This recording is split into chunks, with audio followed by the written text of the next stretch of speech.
একটি ছোট্ট গ্রামে ভাই বোন মাহিন আর আরিফা থাকতো। তারা দুইজনেই দাদুর কাছে পড়াশোনা করত। দাদু সবসময় তাদেরকে নৈতিক শিক্ষা দিতেন। একদিন দাদু তাদের দুইজনকে একটি করে সোনালি আম দিল আর বলল, শোনো দাদু ভাই, এইগুলো জাদুর আম।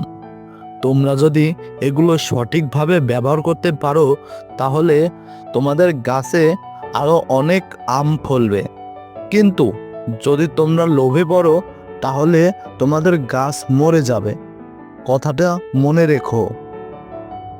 ঠিক আছে দাদু, তুমি কোনো চিন্তা করো না। এই আমটি আমরা যথাযথভাবে ব্যবহার করব।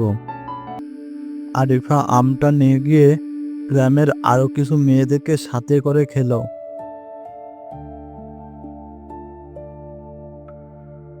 আর ফাহিম নিজের ঘরে ঢুকে আমটি খেতে থাকে আর বলে, আরে এই আমটি তো হেভি সুস্বাদু। এই আমটি আমি কাউকে দেব না, এই আমটি আমি একাই খাবো।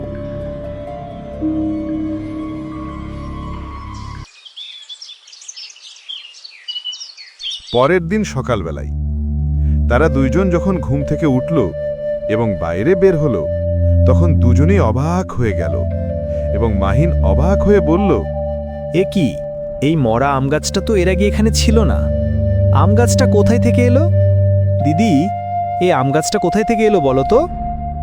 জানি না রে ভাই। এ কি? এইদিকে দেখ মাহিন, এইদিকেও একটা বড় আম গাছ কোথা থেকে এলো বলো তো? জানি না রে দিদি, কিছুই তো বুঝতে পাচ্ছি না। একদিকে মরা আম গাছ, আরেকদিকে আম গাছে এত আম কোথায় থেকে যে এলো কিছুই তো বুঝতে পাচ্ছি না। আমি জানি। চল মাহিন, আমরা দাদুর কাছে যাই। আমার মনে হচ্ছে এগুলো শুধু দাদুই বলতে পারবে।